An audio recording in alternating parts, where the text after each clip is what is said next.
Welcome back to clean news Rajasthan. चलिए देखते हैं राजस्थान की 15 फटाफट बड़ी खबरों को। हर घर स्वदेशी, बीजेपी चलाएगी राष्ट्रव्यापी अभियान। सांसद भोला सिंह बोले, स्वदेशी को जन आंदोलन बनाएंगे। भारत को विकसित और आर्थिक रूप से आत्मनिर्भर बनाने के लक्ष्य के साथ भाजपा देशव्यापी आत्मनिर्भर भारत संकल्प अभियान शुरू कर रही है। यह अभियान पंडित दीनदयाल उपाध्याय की जयंती 25 सितंबर से शुरू होकर अटल बिहारी वाजपेयी जयंती 25 दिसंबर तक 3 महीने की अवधि के लिए चलेगा। बीजेपी ने देश भर में घर घर स्वदेशी का संकल्प जनता को दिलाने का लक्ष्य रखा है। अगले 3 महीने तक कार्यकर्ता स्वदेशी को जन आंदोलन बनाएंगे, जिसमें रोजमर्रा की वस्तुओं को लेकर डेस्टिनेशन वेडिंग और पर्यटन तक में स्वदेशी भाव जगाया जाएगा। वासुदेव देवनानी ने उठाया 9 छात्रों की पढ़ाई का खर्च। 1,05,000 का चेक सौंपा, दिव्यांगों को स्कूटी भेंट। प्रधानमंत्री नरेंद्र मोदी के जन्मदिन पर चलाए जा रहे सेवा पखवाड़े के तहत राजस्थान विधानसभा अध्यक्ष वासुदेव देवनानी का अनोखा अंदाज सामने आया। देवनानी ने एक निजी स्कूल में पढ़ने वाले 9 जरूरतमंद बच्चों की सालाना फीस का जिम्मा उठाया है। इन बच्चों के परिवारों की आर्थिक स्थिति बेहद कमजोर है, जिससे इनकी पढ़ाई खतरे में थी। इसी को ध्यान में रखते हुए देवनानी ने स्कूल प्रशासन को 1,05,000 रुपए का चेक सौंपकर इन मासूम बच्चों की पढ़ाई का भार अपने कंधों पर लिया। इस मौके पर स्कूल सचिव विक्रम सिंह राठौर और भाजपा मंडल अध्यक्ष दर्शन मंडल भी मौजूद रहे। IIT जोधपुर को मिली नई सौगात। 672 करोड़ की लागत से बनेगा नया आधुनिक कैंपस। राजस्थान में स्थित भारत प्रौद्योगिकी संस्थान जोधपुर के लिए एक ऐतिहासिक दिन रहा। प्रधानमंत्री नरेंद्र मोदी ने वर्चुअल माध्यम से 672 करोड़ रुपए की लागत वाली फेज 3B कैंपस विकास परियोजना का शिलान्यास किया।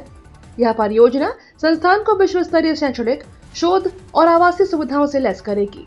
इस परियोजना में 522 करोड़ रुपए बुनियादी ढांचे के लिए और 150 करोड़ रुपए उन्नत शोध उपकरणों के लिए रखे गए हैं। नए कैंपस में लेक्चर हॉल, शैक्षणिक ब्लॉक, प्रशासनिक भवन और एक आधुनिक टेक्नोलॉजी पार्क बनेगा। साथ ही 640 कमरों वाले 3 छात्रावास, 150 कमरों वाला visitor hostel, dining hall, 96 flats के 6 टाइप B और 80 फ्लैट्स के 5 टाइप C आवासीय ब्लॉक बनाए जाएंगे। सामान्य सेवाओं और उपयोगिता सुविधाओं का भी विस्तार होगा। RCA की एड हॉक कमेटी का कार्यकाल फिर बढ़ा। राजस्थान क्रिकेट एसोसिएशन के चुनाव नहीं होने पर लिया फैसला। राजस्थान क्रिकेट एसोसिएशन की एड हॉक कमेटी का कार्यकाल एक बार फिर 3 महीने के लिए बढ़ा गया है। 3 महीने के लिए बढ़ा दिया गया है। जयपुर के सहकारी समिति रजिस्ट्रार ऑफिस ने आदेश जारी कर दिए हैं। इस नए आदेश के तहत समिति का कार्यकाल 26 सितंबर से अगले 3 महीने तक बढ़ा दिया गया है। आदेश में स्पष्ट किया गया है कि अगर समय विस्तार नहीं किया जाता तो RCA के प्रशासनिक कार्यों में गंभीर बाधाएं उत्पन्न हो सकती हैं। रजिस्ट्रार ने अधिकारों का प्रयोग करते हुए फैसला लिया है, जिससे समिति वर्तमान में अपनी जिम्मेदारियां आगे भी निभाती रहेगी। सहायक अभियंता परीक्षा 28 से 30 सितंबर तक होंगे एग्जाम। 58,000 अभ्यर्थी पंजीकृत। राजस्थान लोक सेवा आयोग की ओर से जयपुर और अजमेर के 162 परीक्षा केंद्रों पर सहायक अभियंता परीक्षा 2024 का आयोजन रविवार से शुरू होगा। 1014 पदों के लिए परीक्षा अजमेर और जयपुर जिला मुख्यालय पर होगी। परीक्षा के लिए कुल 58,000 अभ्यर्थी पंजीकृत हैं। आयोग के सचिव रामनिवास मेहता ने बताया कि अभ्यर्थियों के प्रवेश पत्र वेबसाइट पर अपलोड किए जा चुके हैं। अभ्यर्थी वेबसाइट और SSO पोर्टल से प्रवेश पत्र डाउनलोड कर सकते हैं। जयपुर के 150 से ज्यादा बाजार रंगेंगे स्वदेशी के रंग में। 1.5 लाख व्यापारी देंगे वोकल फॉर लोकल का संदेश। दीपावली इस बार स्वदेशी अपनाने का पैगाम लेकर आएगी। जयपुर की विश्व प्रसिद्ध रोशनी से जहां बाजार जगमग होंगे, वहीं स्वदेशी उत्पाद अपनाने का आह्वान करेंगे। इस बार शहर के 150 से ज्यादा बाजारों को स्वदेशी थीम पर सजाया जाएगा। विदेशी सामग्रियों की बजाय भारत में बने दीपक, बल्ब, सजावटी आइटम से सजे बाजारों में स्थानीय व्यापारी वोकल फॉर लोकल का संदेश देंगे। जयपुर की दीपावली विश्व प्रसिद्ध है। यहाँ होने वाली रोशनी को निहारने विदेश से भी टूरिस्ट यहाँ पहुँचते हैं। हर बाजार को अलग अलग तरीके से सजाया जाता है, जिसमें भी एक प्रतिस्पर्धा रहती है, लेकिन इस बार जयपुर को स्वदेशी थीम पर सजाने का फैसला लिया गया है।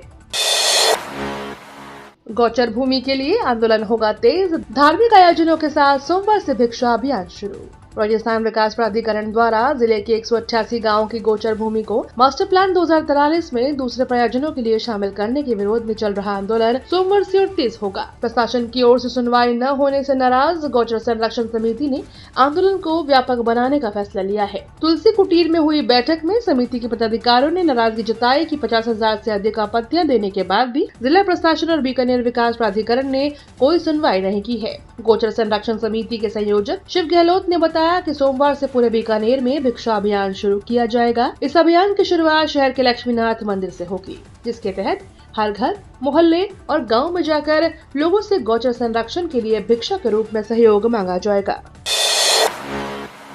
भारत पाक सीमा पर पहली बार मोबाइल नेटवर्क, पीएम मोदी ने किया BSNL टावर का लोकार्पण। भारत पाकिस्तान बॉर्डर पर सीमा सुरक्षा बल की अभयवाला BOP को प्रधानमंत्री नरेंद्र मोदी ने बड़ी सौगात दी है। पीएम मोदी ने वीडियो कॉन्फ्रेंसिंग के जरिए यहां लगे नए BSNL मोबाइल टावर का लोकार्पण किया। इस टावर से पहली बार अभयवाला चौकी सहित आसपास की सीमा चौकियों पर और बॉर्डर गाँव को मजबूत मोबाइल नेटवर्क सुविधा प्राप्त हो सकेगी। इस अवसर पर मुख्यमंत्री भजनलाल शर्मा ने BSF की महिला जवान तपस्या से संवाद किया और नेटवर्क सुविधा मिलने पर खुशी जताई। हनुमान बेनीवाल का बड़ा बयान, बोले भजनलाल सरकार में बड़ा विद्रोह हो सकता है। राष्ट्रीय लोकतांत्रिक पार्टी के सुप्रीमो और नागौर सांसद हनुमान बेनीवाल ने मुख्यमंत्री भजनलाल शर्मा और बीजेपी सरकार पर जमकर हमला बोला। बेनीवाल ने अजमेर में कहा कि मुख्यमंत्री भजनलाल शर्मा को ब्यूरोक्रेट चला रहे हैं। सीएम को कुछ नहीं पता होता, उन्हें जो लिख कर दिया जाता है वही उसे बोल देते हैं। उन्होंने तंज कसते हुए कहा कि यह पहली बार है जब राजस्थान की जनता को ऐसी सरकार मिली है जिसमें किसकी चल रही है ये किसी को नहीं पता। बेनीवाल शनिवार को नागौर से कपासन जा रहे थे। इस दौरान अजमेर में पत्रकारों से बातचीत में कहा कि प्रदेश में कानून व्यवस्था की स्थिति दयनीय है, यहाँ कोई सुरक्षित नहीं है। उन्होंने चित्तौड़गढ़ के किसान सूरज माली के साथ हुई मारपीट की घटना को गंभीर बताया, जिसमें स्थानीय विधायक पर मारपीट करवाने का आरोप है। आभानेरी फेस्टिवल में पहुंची डिप्टी सीएम दिया कुमारी स्वदेशी अपनाने का संदेश देते हुए बनाया मिट्टी का दीपक। राजस्थान के दौसा जिले की बांदुकी क्षेत्र में स्थित ऐतिहासिक आभानेरी में 2 दिवसीय आभानेरी फेस्टिवल का समापन धूमधाम से हुआ। इस उत्सव में राजस्थान के डिप्टी सीएम दिया कुमारी ने शिरकत की और स्वदेशी अपनाने का संदेश देते हुए मिट्टी का दीपक बनाया। यह फेस्टिवल विश्व प्रसिद्ध चांद बावड़ी और हर्षद माता मंदिर की सांस्कृतिक और ऐतिहासिक विरासत को बढ़ावा देने के लिए आयोजित किया गया। आभानेरी फेस्टिवल में डिप्टी सीएम दिया कुमारी ने कुम्हार के चाक पर बैठकर मिट्टी से दीपक बनाया। उन्होंने कहा कि इस दीपावली हमें मिट्टी के दीपक जलाने का संकल्प लेना चाहिए। राजस्थान में 2 चर्चों पर प्रशासन की सख्त कार्रवाई, अवैध धार्मिक गतिविधियां चलाने का आरोप। राजस्थान में श्रीगंगानगर जिले के अनूपगढ़ क्षेत्र में धर्मांतरण के मामले को लेकर प्रशासन ने सख्त रुख अपनाया है। शनिवार को अनूपगढ़ के गांव 6P और 16A में संचालित 2 चर्चों पर प्रशासन ने नोटिस चस्पाकर किसी भी तरह की आकृषि गतिविधियों पर पूरी तरह से रोक लगा दी है। यह कार्यवाही धर्मांतरण की शिकायतों और स्थानीय लोगों के विरोध के बाद की गई। SDM सुरेश राव ने बताया कि दोनों चर्च कृषि भूमि पर बने हैं, लेकिन इन्हें गैर कृषि उपयोग के लिए रूपांतरित नहीं किया गया।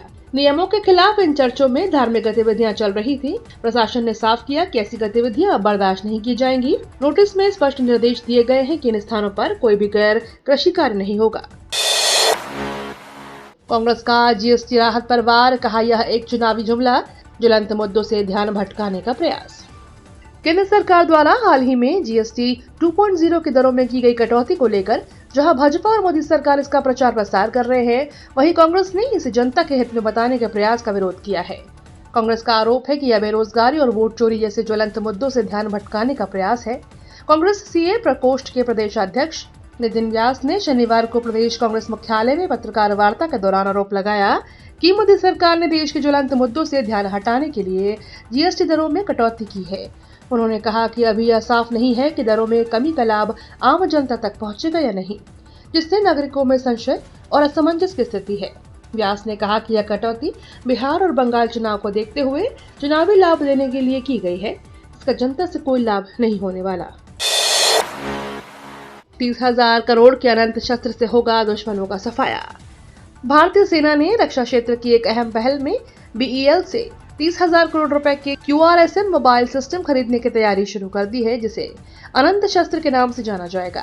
DRDO द्वारा विकसित यह एयर डिफेंस सिस्टम करीब 30 किलोमीटर तक लक्ष्य भेद सकता है और तेज काउंटर अटैक क्षमताओं के लिए जाना जाता है। रक्षा सूत्रों के मुताबिक इसे सीमावर्ती इलाकों में खासकर चीन और पाकिस्तान की सीमाओं के पास तैनात किए जाने की योजना है, जिससे हवाई खतरे से निपटने में और मजबूती आएगी। कृषि मंत्री किरोड़ी लाल मीणा की छापेमारी से फैक्ट्री में मचा हड़कंप, बीज के 1,70,000 बैग सीज। राजस्थान के कृषि मंत्री किरोड़ी लाल मीणा ने शनिवार को हनुमानगढ़ जिले के संगरिया क्षेत्र में स्थित स्टार एग्री फैक्ट्री पर छापेमारी की। इस कार्यवाही में बड़े पैमाने पर अनियमितताएं सामने आई। फैक्ट्री में बीज की मैन्युफैक्चरिंग, ग्रेडिंग और प्रोडक्शन का काम तमिलनाडु के नाम पर दिखाया जा रहा है, जबकि सारा काम संगरिया में हो रहा था। छापेमारी के दौरान करीब 40,000 गेहूं के बीज के थैले और कुल 1,70,000 बैग सीज किए गए। मंत्री के निर्देश पर बीज की बिक्री पर तत्काल रोक लगा दी है और गुणवत्ता जाँच के लिए सैंपल लिए गए। कृषि मंत्री ने कहा कि किसानों के हितों की रक्षा के लिए ऐसी कार्रवाई जारी रहेगी और दोषियों के खिलाफ सख्त कार्रवाई की जाएगी। आरपीएससी में शिक्षा विभाग की डीपीसी बैठक संपन्न, 12,193 पदों पर पदोन्नति की अनुशंसा। राजस्थान लोक सेवा आयोग में शुक्रवार को शिक्षा विभाग की विभागीय पदोन्नति समिति की महत्वपूर्ण बैठक आयोजित हुई। इस बैठक में अध्यक्षता आयोग सदस्य प्रोफेसर अयूब खान ने की। बैठक में शिक्षा विभाग के विभिन्न संवर्गों में कुल 12,193 पदों पर पदोन्नति की अनुशंसा की गई। बैठक में नियमित डीपीसी के अंतर्गत 11,959 अधिकारियों को पदोन्नति देने का निर्णय लिया गया। इसमें सबसे अधिक उप प्राचार्य के पद शामिल हैं।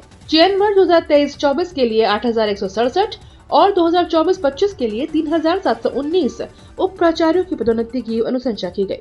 ये तो थी राजस्थान की बड़ी खबरें। रोजाना सबसे पहले अपडेट पाने के लिए क्लीन न्यूज राजस्थान को अभी सब्सक्राइब करें।